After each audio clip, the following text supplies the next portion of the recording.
그럼 나 궁금한 게 4개 중에 2개에 해당됐어. 뭘 해야 이제 돼? 뭘 해야 돼? 그럼 첫 번째 해야 되는 게 마일스톤에 전화를 해야 돼.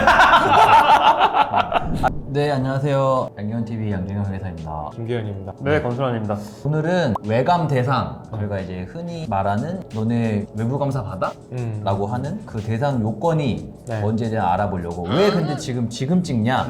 라고 하면은 2021년 12월 31일자 기준으로 본인 회사가 외감 대상이 된지 모르시는 대표님들이 꽤 많아요. 9월 달에 전화가 와, 금감원에서. 야, 너네 회사 외부 감사 대상이 됐는데 왜 신고 안 했냐고. 그러면은 작년 12월 말일 날 기준으로 내가 대상이 되는지 안 되는지는 3월에 법인세 신고하면서 최종 결산이 나오니까 그렇죠. 판단을 할 수 있고 판단을 할 수 있고, 그럼 그거를 내가 어떻게 외부 하는 감사 대상이 됐다라고 하면은 이제 감사인도 선임해야 되고 회사가 증선위에 보고도 해야 돼요. 굳이 뭐 간단히 다시 설명드리면 외부 감사라는 게 어쨌든 법에서 요구하는 요건을 만족하면은 저희 같은 공인회계사들한테 외부 감사를 받아야 되는 건데 그냥 원래부터 계속 받는 회사들은 그건 상관없어. 이미 다 계약을 했어요. 계속 감사 같은 경우에는 2월 14일까지 계약을 하고 이미 다 계약 끝났어. 14일 이후 2월 말까지 수임 보고 그러니까 저희가 오늘 얘기하는 거는 초도 감사. 처음으로 외부 감사 대상이 된 회사들, 그걸 이제 작년 12월 30일 기준으로 어떤 요건에 해당되면은 우리가 2022년에 처음으로 외부 감사를 받아야 되는지 한번 같이 이야기를 나눠보고, 그럼 우리가 어떤 액션을 취해야 되는지 그거에 대해서 한번 알아보겠습니다. 이게 보면은 이제 주식회사 등의 외부 감사에 관한 법률 이제 뭐 시행령인데 뭐 크게 보면은 요건이 이제 3가지예요. 첫 번째는 자산 총액이 500억 이상인 회사. 근데 여기에 걸리는 케이스는 많이 없어. 두 번째도 많이 없어. 직전 사원년도 매출액이 500억 이상인 회사. 이것도 초도는 해당 사항이겠죠? 거의 없고. 세 번째 요게 이제 대부분인데 4가지 요건 중에서 2가지를 충족하면은 이제 처음 외부 감사 대상이 되는 거야. 첫 번째가 자산 총액이 120억이 넘는, 두 번째가 부채 총액이 70억이 넘는지, 그리고 세 번째가 매출액 100억이 넘는지, 그리고 네 번째가 종업원 수가 100명이 넘는지. 2021년 12월 31일 기준으로 이거 4개 중에 2개가 해당되면은 2022년에 우리는 외부 감사를 받아야 되는 거고, 이거를 2023년에 일을 하겠죠. 일을 하는 감사를. 근데 저게 은근히 스타트업에서도 흔하게 있는 게 투자 받고 하면은 어쨌든 순간적으로 이제 현금이 120억 넘어갈 수도 있고, 그리고 스타트업은 매출이 안 나와도 종업원 100명 달성될 수도 있고. 그러니까 뭐 하나씩 따져보면은 매출 100억은 사실은 제가 봤을 때는 4개 중에 제일 쉬운 것 같아요. 매출 100억? 근데 제일 어려운 거는 자산 120억. 왜냐면은 부자들도 사실은 자산 기준으로 판단하는 게 맞잖아요. 한 해 버는 것보다. 근데 그런 경우도 있어. 투자를 이제 받아놓고 이걸 써야 되는데 이제 뭐 12월에 받았어. 통장에 120억은 들어왔는데 순간 못 쓰고 있을 수 있어서 살짝 넘겨서 이제 그게 그래서 2개가 해당돼요. 두 개. 그러니까 이게 결국에는 4개 중에 2개가 해당된다는 거는 회사가 진짜 어느 정도 성장했고 진짜 회사다운 회사인 거예요. 근데 이게 개정이 된 거예요. 개정 전 우리가 외부 감사인원 활동할 때는 원래 자산 총액 120억만 있었어. 근데 저게 요건이 늘어났잖아. 그러니까 저게 요건을 늘린 근본적인 취지는 뭐냐면, 우리가 하는 감사라는 게 결국에는 이해관계자, 이 재무제표부는 이해관계자가 많은 회사들은 너네 외부 감사를 받아야 돼. 그건데 이해관계자가 많다 적다의 판단을 자산 총액으로만 했단 말이야. 그래서 다양한 이해관계자를 어떻게 하면 외부 감사 대상에 집어넣을 수 있을지 그거를 고민해서 나온 요건이에요. 그러니까 여러 가지 조합 케이스를 생각해 볼 수가 있을 것 같은데 뭐 매출 100억 찍고 투자 받아서 뭐 현금이 쌓여가지고 120억 넘은 케이스도 꽤 많이 봤고요. 그다음에 뭐 진짜 저희가 뭐 제조업이나 이런 걸 영위하다 보면 재고 자산이 게 많이 늘어나잖아요. 그러면 자산 총액이 늘어나가지고 그게 맞는 부채도 늘어날 거니까. 맞아. 또 이런 경우도 한번 얘기를 한번 해봐야 될 것 같아요. 부동산은 이제 부동산 법인을 세워서 사시는 분들이 많은데 건물값이 올라가서 건물 가격이 120억 이상인 거에 걸리는 사람들이 제가 맨 처음에 이제 건물 자문을 할 때에 비해서 많이 늘었어요. 강남 기준으로 120억이면 그러니까 웬만한 빌딩 한 개잖아요. 은근히 많아. 이제 정말. 근데 건물 가격이 120억이 넘으면 차입한 건 70억 다 넘을 거 아니야. 거의. 다 당연히 넘지. 넘지. 레버리지 끼고 그걸로 하니까 2개가 그냥 두 개가 무조건 그냥 충족이야. 좀 번듯하다 싶으면 다 이제 실제로 그냥 딱 봤는데 번듯하고 법인이다 그러면 외감 외감 거예요. 대상이야. 제가 볼 땐 이건 좀 약간 이제 금액적인 인플레가 있지 않나.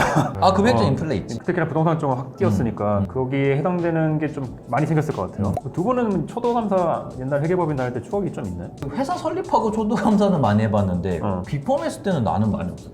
초도 감사가 됐다는 건 회사 규모가 아직 엄청 크진 않다는 거니까 빅펌을 회계법인으로 클라이언트를 쓰는 경우는 거의 없죠. 그래? 난 꽤 많이 나왔는데? 그러니까 이런 식으로 그냥 생초도가 된 거야. 생초도 된 그냥 거. 비해감에서 결감? 대부분 저기 안산이나 이런 데 공장에 가면은 어. 매출 나오고 이제 자산 좀 넘어가니까 왜 굳이 안 지닐 수 있지? 물론 그래서 난 엄청 많이 나왔어 초도감사를. 아 진짜? 초도감사 나가면 사실 뭐 회계팀이 있긴 있지만 세팅이 잘 안 되는 경우가 되게 많잖아요. 그래서 그런 과정을 이제 잡으면서 회사가 성장하는 건데 그럼 나 궁금한 게 4개 중에 2개에 해당됐어. 4월에 막 볼 거 아니야? 뭘 해야 이제 돼? 뭘 해야 돼? 뭘 해야 되냐? 이제 3월 30일 날 이제 법인세 신고 들어간단 말이야. 그러니까. 그럼 이제 그 재무제표 기준으로 판단하시면 되고, 근데 내가 2개 이상 해당이야.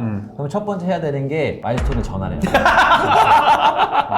왜냐면 감사인을 선임을 하는 거예요. 내가 어느 회계법인에 감사를 받을지 결정하는 거는 그냥 회사의 판단 사항이에요. 실제로도 4월 달에 저희 이제 상담 접수로 외부 감사 문의가 많이 들어와요. 실제로 나 다음 주에도 외부 감사 미팅이 있어. 이렇게 초도가 됐다. 한번 어떻게 너네 해야 되냐? 미팅하고 싶다. 왜냐면 이제 이게 처음 외부 감사 대상이 된 대표님들은 크게 보면 2가지가 있어. 첫 번째는 걱정이 있어. 걱정의 근원적인 거는 우리 회사 재무제표 되게 이상한데? 뭔가 엉망일 텐데? 이제 이런 게 있고, 그 두 번째 걱정은 뭐냐면 회계사들이 뭔가 와서 되게 귀찮게 하지 않을까? 뭔가 되게 우리를 뭔가 좀 공격하지 않을까? 이제 그런 게 있어요. 그래서 저는 항상 가서 얘기를 해요. 회계감사는 귀찮지 않습니다. 걱정하지 마십시오. 걱정하지 마십시오. 근데 이거는 진짜로 의미가 있는 게 왜냐면 되게 내가 만약에 회계사가 아니더라도 걱정할 것 같아. 왜냐면은 초도감사 정도 규모면 회계팀 있는 경우도 있지만 사실은 그 외부 없는 경우도 있어. 외부 기장 맡긴 경우가 더 많을 수도 더 있어요. 많아. 그런 경우는 제가 좀 감사를 많이 하고 있는데 가면은 그냥 세무사님이 얘기합니다. 그냥 세무사님이 앉아가지고 하나씩 보고 그렇게 귀찮게 안 해드린다. 귀찮게 안 하지. 그리고 초도감사에 대한 이해도가 높다. 이해도. 배려를 잘한다. 좀 안심을 시켜드리죠. 이게 외부 감사라는 게 사실 별거 아닙니다. 둘 다 감사인의 자세가 하나도 안 돼. 처음 되면 또 행정적인 절차 되게 많잖아요. 행정적인 절차 많아요. 법에 나와 있어요. 4월 말일까지 외부 감사인을 선임해야 돼요. 한 달 동안 4월 1일부터 4월 30일까지 여러 회계법인을 컨택해 보시고, 그럼 나는 여기 마일스톤을 해야지. 이거를 결정해야 되는 게 4월 30일까지. 이거 결정을 했으면 5월 14일까지 증권선물위원회에다가 보고를 해야 돼. 벌써 무서워. 증선이 나왔어. 증선이 나면 벌써 무섭단 말이야. 근데 저희는 증선이 보고 절차의 서류도 다 만들어드려요. 근데 이게 만들어주는 게 위법은 아니야. 그러니까 행정적인 서류야. 모르니까 처음에. 그럼 궁금한 게 몰랐어. 사실 법인 대표님들 중에 잊고 지나가서 4월 말일까지 안 했어. 그럼 이제 어떻게 돼? 어쨌든 3월에 법인세 신고는 들어가요. 그건 들어가. 그거는 이제 놓칠 수가 재무제표가 없지. 이제 어쨌든 국세청에 들어간단 말이에요. 그러면 그걸 가지고 한 9월쯤 추석쯤 되면은 이제 금감원에서 전화가 옵니다. 전화가. 금감원에서 너네 감사 대상이지 인것 않니? 같은데? 한번 판단해 볼래? 근데 왜 4월 말까지 안 했어? 이게 이제 날라온다는 거야. 근데 그때도 전혀 문제 없습니다. 페널티 없고. 페널티 없어. 그냥 끝까지 가본 경우는 없어요. 근데 그러면 뭐 과태료가 있을 것 같긴 한데. 그러면은 궁금한 게 해당됐어. 4월에 신고했어. 그러면 2022년도 재무제표부터 감사를 받는 거네. 그래서 간혹 가다가 미팅하면 헷갈리시는 분도 있어. 2022년 3월에 감사를 받는다라고 또 생각하시더라고. 아니, 2023년 3월에 받겠지. 23년 3월. 실제 감사가 이루어지는 거는 내년 3월입니다. 이렇게 제가 또 설명을 드리지. 마지막으로 외부 감사는 감사인과 커뮤니케이션이다. 감사인과 소통하는 자리다. 재무장 보시고 자산 120, 부채 70, 매출 100, 100억, 종업원 100명. 100명. 두 개 해당되네? 두 개 그러면 해당하면 우리 바로 전화. 전화. 처음이 중요하지 않습니까? 그럼. 항상 이제 초도 감사니까 같이 성장하는 그런 근데 이게 그림이 있어요. 나오는 거니까. 감사인이 회사 입장에서 보면 세무기장도 그렇고 외부 감사인도 한 번 선임하면 잘 바꾸질 않아. 괜찮지. 귀찮기도 하고, 이게 어쨌든 회사 대표 입장에서는 회사 히스토리를 알고 있는 사람이랑 쭉 가고 싶은 게 있어서 처음에 잘 선정을 하셔야 됩니다. 외부 감사 대상 뭐 축하할 일이 먼저 축하할 일이지. 먼저 축하할 일이지. 굉장히 저희도 기업하는 입장에서 사실 이거 사업했는데 저기까지 하면 외곽이 이거를 되면은- 뚫었다는 거는 진짜 굉장히 일단은 박수 한번 치고 가야 돼. 축하하는 축하한 일이고. 걱정하지 마십시오. 알겠습니다. 네, 감사합니다.